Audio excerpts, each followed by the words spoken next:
Les ingénieurs jusqu'à maintenant avaient des profils plutôt techniques et scientifiques et le métier de l'informatique en fait a énormément changé.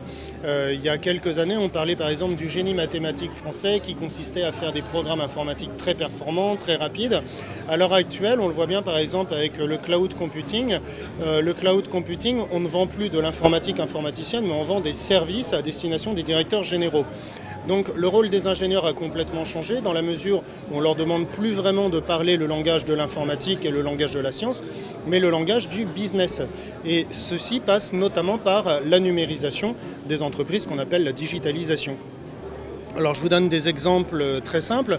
Il y a quelques années, quand on formait des ingénieurs, on formait des ingénieurs qui étaient spécialistes du développement de la programmation informatique.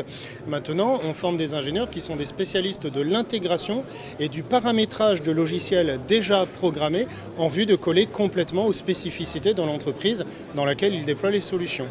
Comment faire en sorte que l'entreprise soit plus performante, soit plus efficace et qu'elle crée davantage de valeur ajoutée. Et là, on est dans l'innovation pure et dure.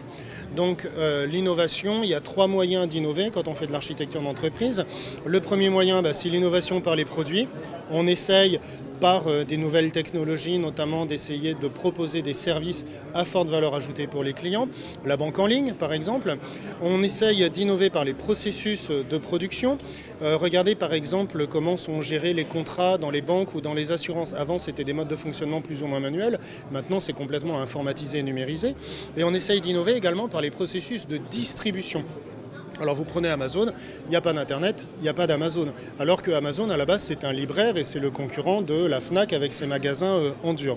Donc l'architecture d'entreprise répond en fait à toutes ces problématiques d'évolution et de transformation des entreprises, aussi bien au niveau des processus métiers, avec comme support les processus systèmes d'information.